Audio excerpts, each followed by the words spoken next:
La plupart des systèmes clés que j'ai l'habitude de présenter ou même que vous pouvez voir passer un peu partout sont souvent des workflows liés à Loadband.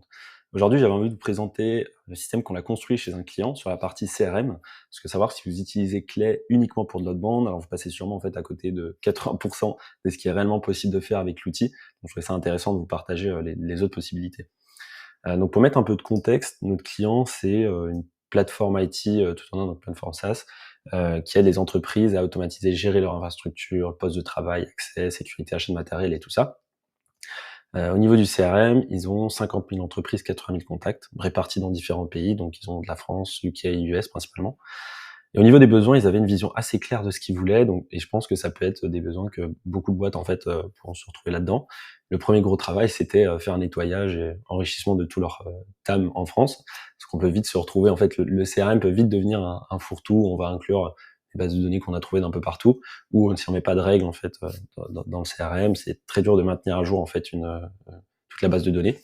Donc, un premier gros travail d'enrichissement, et ça va vous montrer aussi à quel point on peut aller loin en fait dans l'enrichissement de data et les données précises qu'on peut aller chercher, qui là sont très propres à mon client, mais enfin, là, ça va vous montrer en fait toutes les possibilités sur la partie enrichissement.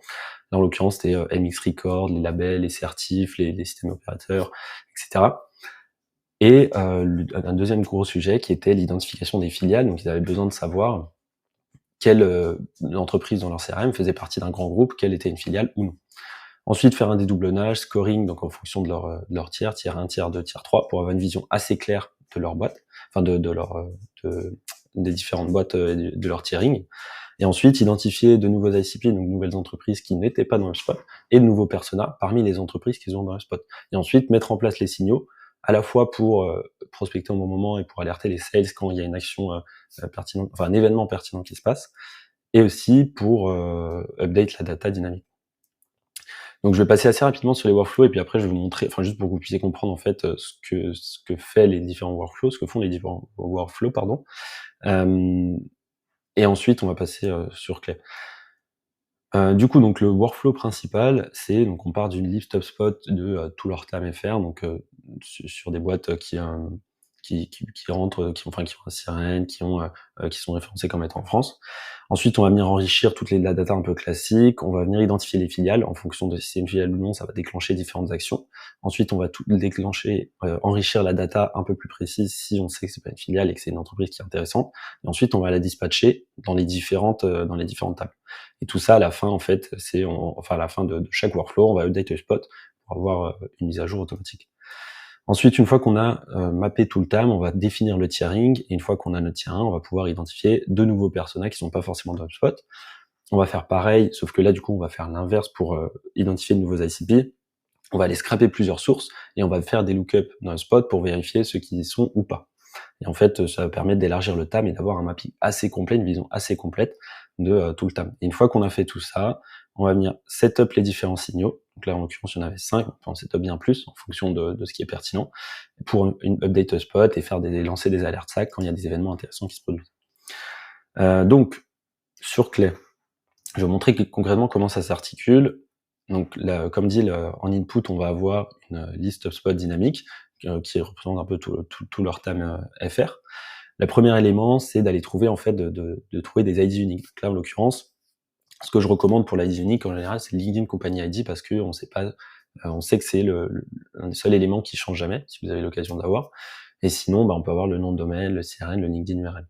Donc là, ce qu'on allait faire, c'est qu'avec des agents IA, l'agent IA de Clay, on est allé enrichir le nom de domaine, là par exemple, on l'a, ou le LinkedIn URL si on l'avait pas.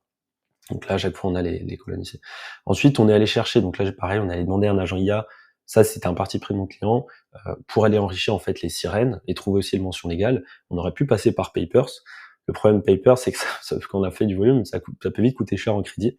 Et du coup, on est allé, donc avec un agent IA, je lui ai dit, va sur le site internet, va voir dans les mentions légales et identifie le nom légal de l'entreprise et le sirène. Donc certes, on ne l'a pas pour tout, mais au moins ça consomme des crédits OpenAI, mais c'est très minime par rapport à ce que ça pourrait consommer sur Papers. Donc là, on va retrouver aussi le sirène, et ensuite, encore une fois, pour identifier les filiales, c'est un gros sujet. Donc on avait pas mal de possibilités en tout cas pour identifier les filiales. Mais du coup, on a choisi enfin, c'est celle qui fonctionnait le mieux. On sait qu'il y a pas peut-être 100 d'exhaustivité, mais on arrive à trouver, je pense, 80-90 de résultats sur ça et d'avoir de bons résultats. Donc là, en fait, ce qu'on est allé faire, au lieu d'aller, faire une cartographie paper, essayer de décortiquer un peu, les structures des entreprises, on a demandé à un agent IA de chercher sur internet nom entreprise, filiale, nom entreprise appartient à, etc. Et on a des plutôt bons retours sur ça. Donc là, on voit que ça appartient au groupe Red Pill, Opal, groupe Medicom, Accor, etc. Et il faut juste penser, parce qu'en fait, l'agent IA peut aussi également trouver des filiales, enfin, qui considèrent comme filiales, mais en réalité qui sont des fonds d'investissement, des holdings et tout ça. Donc on a mis une étape de vérification. Si c'est une holding, tu nous fais pas remonter, quoi. On voulait juste savoir les filiales des grands groupes. Donc là, du coup, on a déjà un mapping de qui sont les filiales dans leur CRM et enfin quelles entreprises sont des filiales. Et ensuite, du coup, ça va déclencher des actions conditionnelles, ça pour notamment économiser les crédits, parce que ce qui va suivre consomme pas mal de crédits. On va enrichir la boîte, donc là, on va chercher toutes les infos sur l'entreprise qu'on peut retrouver sur LinkedIn, notamment sa localisation. Sur LinkedIn, nous dit quand sur la plupart des boîtes, ils nous disent, bah voilà, cette boîte a un siège en France, aux États-Unis, en Angleterre. Ça, c'était une info hyper précieuse pour mon client, et d'avoir le siège social aussi de l'entreprise. Donc là, et après, en fait, ça va nous permettre de dispatcher entre la France, les US, UK et tout ça. Une fois qu'on a ça, on va enrichir en fait les levées de fonds. Ça, pareil, c'était une donnée assez précieuse assez importante pour le client. Et ce qui est important, c'est de savoir en fait toutes les boîtes qui avaient fait des levées de fonds de série A à D. Donc là, on allait enrichir ça. Et ensuite, deuxième autre info importante, c'était de savoir si une boîte est sur Google Workspace ou pas. Là, ce qu'on a fait, je suis pas passé par Bitwiz, je passe par Bitwiz après pour détecter d'autres technologies, mais pour détecter si la boîte est sur Google Workspace ou sur Microsoft, enfin sur Outlook, c'est plus compliqué. Il faut aller voir dans les MX Records. Donc en réalité, c'est assez simple, parce que si vous allez sur MX Toolbox, vous mettez le nom de domaine de l'entreprise et ça vous dit en fait les DNS de l'entreprise. Donc vous pouvez assez facilement savoir si la boîte est sur Google Workspace ou pas. Clegent n'arrive pas à faire ça, mais par contre, Clé a sorti un Clegent Navigator qui permet en fait, donc c'est un véritable agent qui va aller sur MX Toolbox et qui va pouvoir mettre le nom de domaine, en fait, qui peut remplir des formulaires, faire des actions vraiment sur le web. Et en fait, là, du coup, je lui ai dit, va sur MX Toolbox, mets le nom de domaine de la boîte, et dis-moi si la boîte est sur Google Workspace ou sur Outlook ou enfin, il y a un serveur derrière. Et là, du coup, en fait, on a le replay de ce que fait l'agent. Donc là, on voit que il va mettre le nom de domaine, et ici, on voit qu'on a les DNS Google qui s'affichent. Donc ça fonctionne assez bien, et du coup, après, on va déclencher d'autres actions derrière pour trouver des certifications, ISO, SOC 2, tout ça. Des classements, donc si c'est des boîtes qui font partie du FT 500, Next 40, FT 120, pardon, Tech 500 et FT Next 40. On va enrichir la tech stack, et ensuite on va dispatcher dans les différents pays. Donc on a TAMFR, on a les filiales ici, les compagnies américaines et anglaises. Et après on a des autres pays aussi. Ce qui fait que là, on va se retrouver en fait avec une vision assez claire par rapport à la data qu'on a sur HubSpot. En fait, finalement, notre TAMFR qui est bien mappé, qui est bien enrichi avec les bonnes data. Et du coup, après, ce qu'il nous reste à faire, c'est d'update l'entreprise. Ici, on va update la tech stack. D'ailleurs, il y a encore des lignes en cours. On va update la tech stack. Ici, on va identifier en fait s'il y a des duplicates. Et s'il y a des duplicates, on va automatiquement merger les domaines, merger les duplicates pour supprimer tous les doublons. Et ça se fait dynamiquement en fait une fois que c'est paramétré.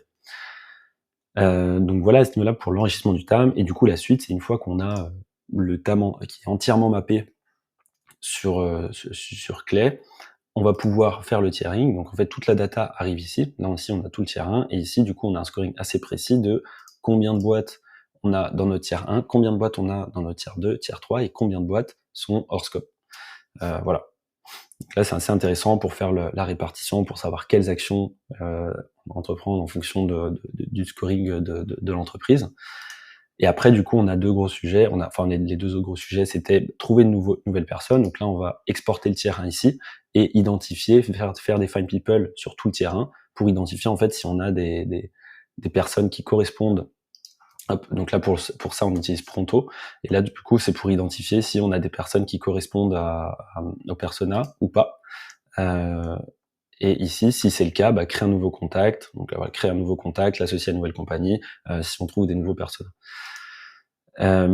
Et pareil, du coup, on va faire pareil pour les new ICP. Donc là, je suis allé récupérer toutes les boîtes de Tech500 et tout ça de ces classements-là. Sur Apple, j'allais scraper Apollo, Clay, Crunchbase, etc. On va scraper plusieurs sources pour avoir une vision assez, enfin, une vision assez large des boîtes qui pourraient rentrer dans leur ICP.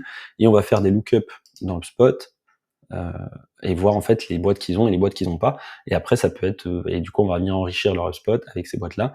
Et ce qui est assez intéressant avec ça, c'est qu'en fait, sur cette table-là, c'est ici, la liste ici en input, c'est une liste HubSpot dynamique. Ce qui fait que dès que il y a une nouvelle boîte qui rentre dans leur CRM, automatiquement, elle va passer dans ce workflow, donc elle va se faire enrichir, elle va se faire scorer, et si c'est une filiale, on va le détecter, et il va y avoir la répartition automatique. Ce qui fait que là, vous avez plus de data en fait non enrichie qui rentre dans le CRM, parce qu'automatiquement, ça va passer dans ce workflow-là. Et le dernier gros sujet, du coup, une fois qu'on a tout ça et qu'on a mappé un peu tous les éléments, qu'on a une vision assez claire du TAM, qu'on a notre tiering, qu'on a de nouveaux ICP, qu'on a de nouveaux personas, on va pouvoir setup les différents signaux. Donc là, pour le moment, on a sélectionné 5, peut-être qu'on en mettra plus après, ça c'est à vous de voir en fonction des signaux qui peuvent être pertinents. Et là, en l'occurrence, on a par exemple le job change sur les clients. Donc dès qu'il y a un client qui change d'entreprise, ça va automatiquement update HubSpot, donc ce qui fait que vous avez aussi une data qui se met à jour automatiquement. Vous avez presque plus de data obsolète, et ça va alerter les sales sur Slack. Voilà. Et ce qui est intéressant là-dedans, c'est que là, pour l'instant, là, on a setup juste sur les clients, mais on pourrait très bien l'élargir sur l'ensemble de tiers 1, tiers 2 et tiers 3, ce qui fait que vous avez vraiment une data qui se met à jour automatiquement, et vous avez plus de soucis à se faire de data obsolète dans votre CRM, parce que dès qu'une personne change d'entreprise, ça va automatiquement update tout ce qu'il y a derrière. Ça, c'est hyper précieux, parce qu'en fait, une base de données de contact, très rapidement, elle va être obsolète, parce que les gens changent d'entreprise. Alors, une base d'entreprise, ça va encore, c'est plus facile à maintenir. Mais les bases de données de contact, ça peut très rapidement se faire devenir obsolète. Ensuite, on a des job changes sur sur les prospects, juste ici. Et ici, on va avoir, on a d'autres signaux qui sont setup. Donc là, ici, on a les levées de fonds sur leur tier 1, parce que comme dit, c'était une donnée assez précise, enfin assez importante pour nos clients. Et pareil, dès qu'il y a une levée de fonds, on update HubSpot, on envoie un message sur Slack. Et le dernier signal setup, c'est les nouveaux recrutements. Et là, du coup, on a une vision. Donc là, ici, il y a tout les compagnies qui correspondent à leur ICP, tier 1 et tier 2, et on a dès qu'une nouvelle boîte recrute leur persona, ça va automatiquement update HubSpot et envoyer un message Slack. Donc voilà un peu pour l'overview pour le workflow détaillé de tout ce qu'on a mis en place pour ce client-là. Et du coup, on a une vision assez claire en fait de ce qui est possible de faire sur la partie CRM. Donc certes, là, c'est des workflows pour le coup, comme en fait on est allé chercher des données assez précises, et puis là qui peuvent consommer pas mal de crédits. Dans tous les cas, si vous avez le plan CRM de Clay, donc logiquement vous avez pas mal de crédits. Mais c'est après en fait une fois que ça prend pas mal de temps à setup, mais une fois que c'est setup et que tous les signaux sont en place, les workflows sont faits, vous avez comme dit de la data qui s'update dynamiquement, des signaux qui arrivent sur Slack dans le CRM, et vous n'avez plus à vous soucier de ça, parce que dès qu'une boîte va rentrer dans le CRM, elle va passer dans ce workflow là, et vous aurez plus problème de data pas à jour ou de data non enrichie.